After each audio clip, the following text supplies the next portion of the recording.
Hello students, today I'll continue with organic chemistry from class 10 syllabus. I'll start with the naming of the organic compounds today, following the IUPAC rules. Okay, I'll just show you the examples. Along with that, I'll talk about the name of the compounds. Okay, but keep in mind that this study material is of no use if you are not listening to the video properly, because in the study material everything cannot be described. So you have to listen to the video very properly in order to know the process of naming the compounds. So this video is a very important part of your organic chemistry. Okay, now I'm just starting with the examples. Okay, the first example I'll start with this compound.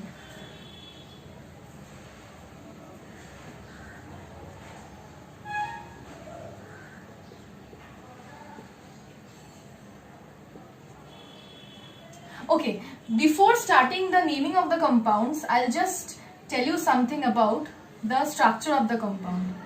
Okay.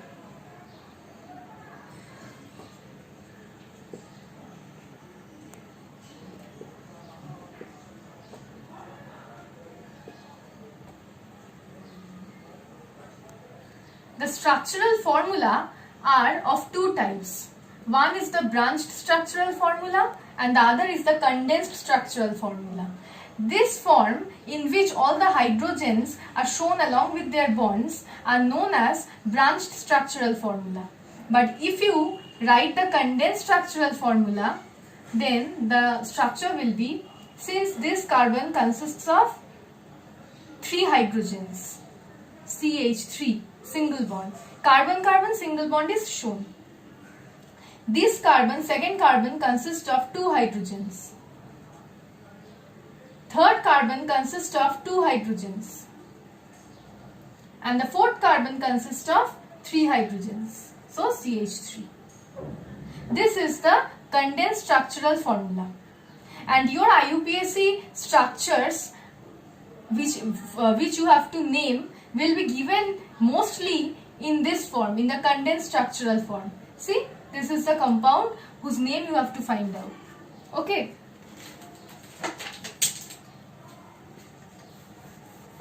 Okay. Now I'll come to the nomenclature part. Okay. First rule, or the first thing you have to do, first thing is that you have to just find out the longest chain. Look into this compound. In the straight chain, there are 1, 2, 3 carbon atoms. But if you write like this, if you find out name like this, 1, 2, 3 in the branch chain, or 1, 2, 3 in the branch chain, there also, in the branch chain also, you will have 3 carbon atoms. So, we will not take the branch chain here. Since in the straight chain we are having 3 carbon atoms and also in the branch chains we are having 3 carbon atoms, so no need of taking the branch chain. We will look into the straight chain which consists of 3 carbon atoms and its maximum. Okay, so this is the longest chain. Next thing we have to do is numbering the carbon atoms. Now always remember, while numbering the carbon atoms, you have to start numbering from the carbon atom which is closer to the functional group. Here the functional group is OH. But OH is on the center carbon atom. This carbon atom is in the middle. See, on the right hand side also there is one carbon atom and on the left hand side also there is one carbon atom. So, if you start numbering from the right hand side also, there will be no problem. If you start numbering from left hand side also, there will be no problem. So, I can start numbering from here. 1, 2, 3. Okay, so the straight chain consists of 1, 2, 3 carbon atoms. So, the root word will be prop. See, all the bonds present in this are single bonds. All the carbon-carbon bonds actually, all the carbon-carbon bonds are single bonds. So, prop N. For single bond is ane. For single bond it was ane, the primary suffix. So it is prop-ane. I could have written E here if there was no functional group. But since there is a functional group present, so there will be a secondary suffix. For a secondary suffix, we cannot write the E here. So we will not write E here. Okay? So the root word is prop. The primary suffix is propane. Okay? Next is, look at the functional group. Your functional group is OH. For OH, your secondary suffix will be OL, all. But for that, you have to take the position of OH. See, the OH is attached to the second carbon, or the carbon which has a name, which has a number 2. So this will be propane -2 all. Okay, we have completed the root word, we have completed the primary suffix, we have completed the secondary suffix. Now left is the prefix. See, here we are having a substituent. This is a substituent, which is an alkyl substituent. Here the alkyl substituent consists of only one carbon. So this is the methyl substituent. Methyl, always remember the substituent will be the prefix. So methyl substituent is attached to again the second carbon. So this will be 2-methyl. So the name will be 2-methyl propan 2-all. Or sometimes you can also write 2-methyl 2-propanol. Which means that instead of writing the position of the functional group at the end, you can write it before propan also. Okay? That is not a problem. So one thing should be very clear. In case of writing IUPAC names, you cannot use capital letters. Just remember, if you are using capital letters for IUPAC nomenclature, you won't get a single marks there. The entire, you will just get a 0 for the IUPAC nomenclature. So you cannot write capital letters in your IUPAC name. The second point is that you cannot leave any gap in between the prefix, suffix, root word. You cannot leave any gap. Either you will put a hyphen like this. See, before after this 2 I have put a hyphen.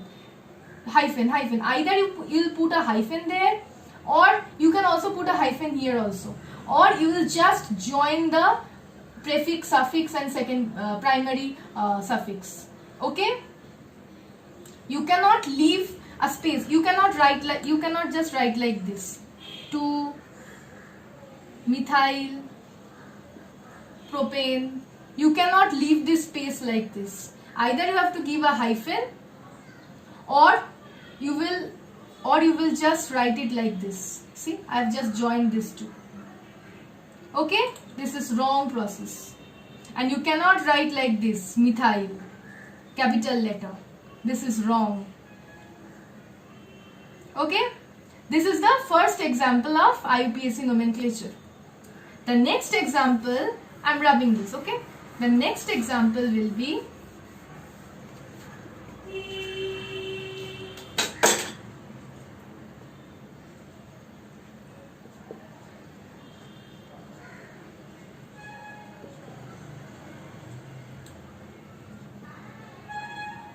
this is the next example.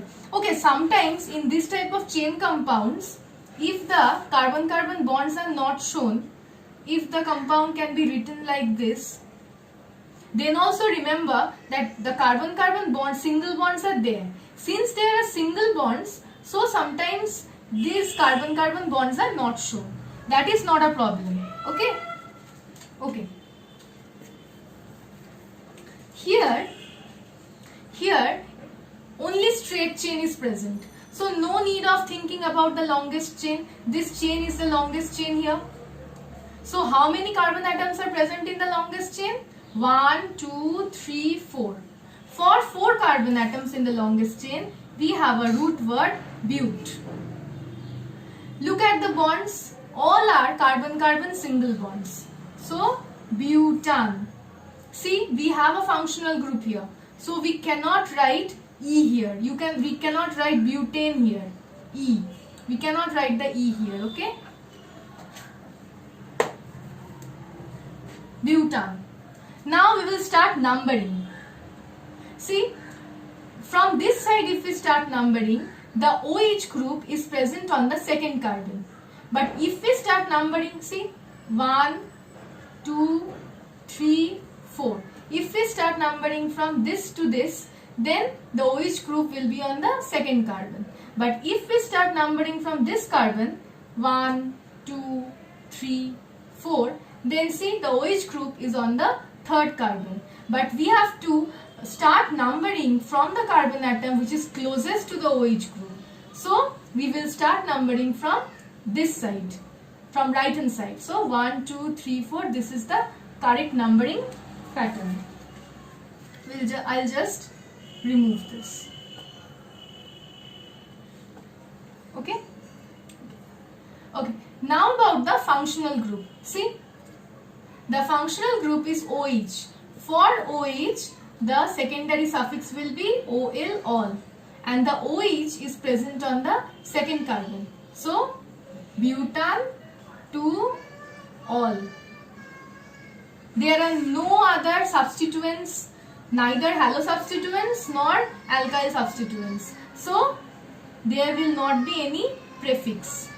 Butan 2-all, or you can write 2-butanol. That is the position of the OH group can be written before also, 2-butanol.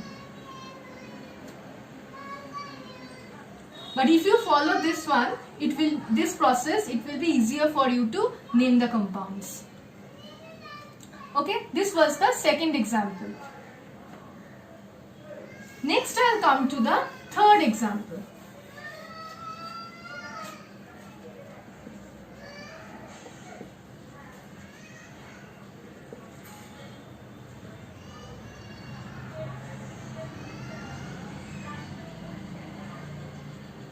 See, this is the third example. Here, there is no functional group present. But here there is a carbon-carbon double bond. When there will be no functional group but carbon-carbon double bond or carbon-carbon triple bond, then the numbering will be started from the carbon atom which is closer to the double bond or triple bond. But look into this structure. Here there is no branched form. So the straight chain will be the longest chain. How many carbon atoms are present in the straight chain? 1, 2, 3, 4, 5, 6. So the root word will be hex. Here we have at least one double bond. One double bond is present. So before looking into the double bond, you have to first start numbering. See, the double bond is present in the middle.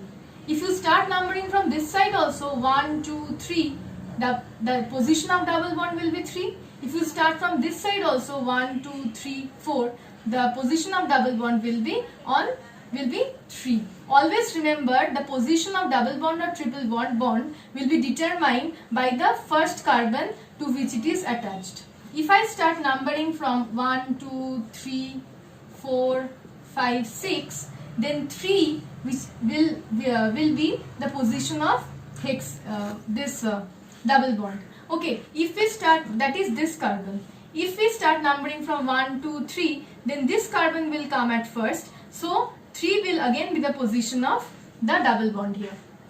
So I have started numbering from this side. Any side you can start since the double bond is in the middle.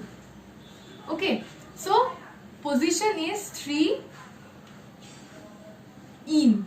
The position of single bonds is not required. You will not have to show the position of single bonds. But the position of double bonds and triple bonds is very important and it has to be shown. So 3 in. See, since here is no functional group, I am writing ENE in. If there was any functional group, then I had to write EN. E should not be there if there is a functional group in a compound. Okay. So this compound neither contains in a functional group, so there is no secondary suffix. This compound nor contains a halo substituent or an alkyl substituent, so there is no prefix. Secondary suffix not required for this compound. Prefix not required for this compound because there is no functional group, there is no substituent. Okay. Next I'll come to the next compound.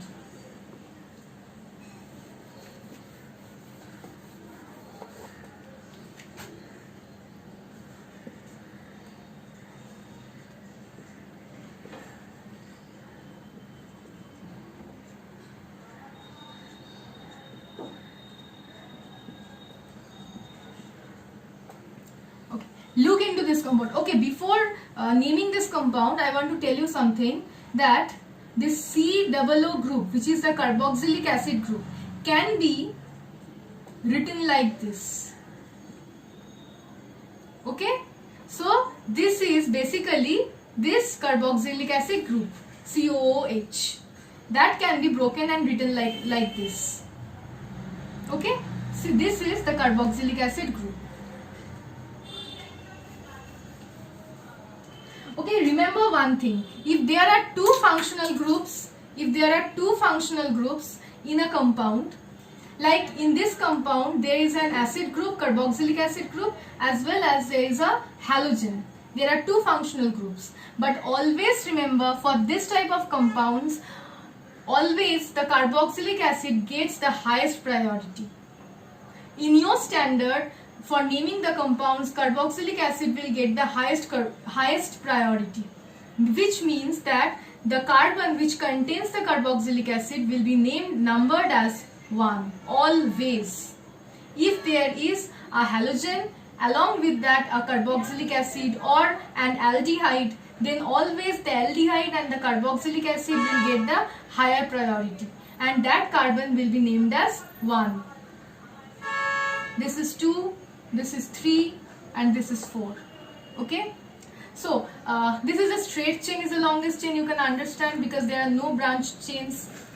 Straight chain, longest chain, 1 2 3 4 carbon atoms, so the root word will be but. See, all the carbon bonds are single bonds, carbon bonds are single bonds. So butan, carboxylic acid position is 1.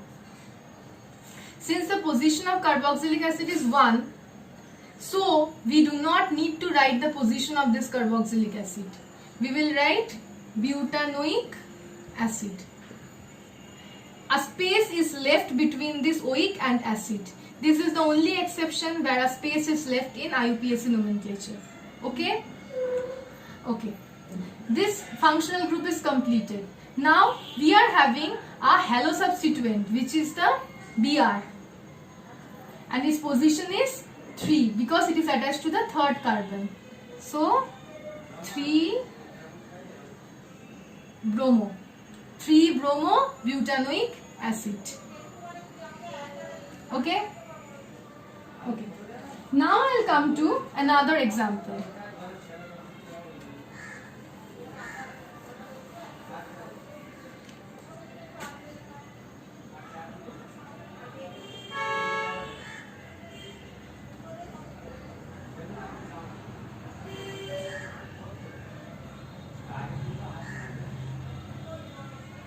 Okay, look into this compound. In this compound, bromine and chlorine are attached to this carbon, and in this compound there is no functional group. So the numbering will start from this carbon, that is 1 2 3, and 3 carbon atoms, straight chain being the longest chain. For 3 carbon atoms the root word will be prop. See, all the carbon bonds are single. So propane. See, there are only halo substituents here. Bromine is also a halo substituent, chlorine is also a halo substituent. So we will not write any secondary suffix because halo substituents means they will only form prefix. So we are writing ANE, propane, since there will be no secondary suffix. Okay. Now the position of bromo and chloro, we cannot just write first chloro then bromo. Why? Because we have to maintain the alphabetical order. Here bromo starts with B, which is first, and then chloro means chlorine starts with C, which is after B. So bromine is attached to the first carbon. So 1 hyphen bromo. See, there are 2 chlorine atoms on 2 different carbons. First carbon, second carbon. Hyphen 1 comma 2. 1 comma 2. 2 chlorine atoms are present. Dichloro. 1 bromo, 1 comma 2 dichloropropane. Okay? For maintaining the alphabetical order, this word di, tri, tetra will not matter. You will just have to see the first letter of your halo substituent. Here it is chloro and here it is bromo. Since B is before C in your alphabetical series, so bromo will be before chloro in this compound. Okay? Okay, these are more or less some of the examples of IUPAC nomenclature which I taught you today. I'll continue with with 2 or 3 different examples from IUPAC nomenclature in my next video. Okay, thank you.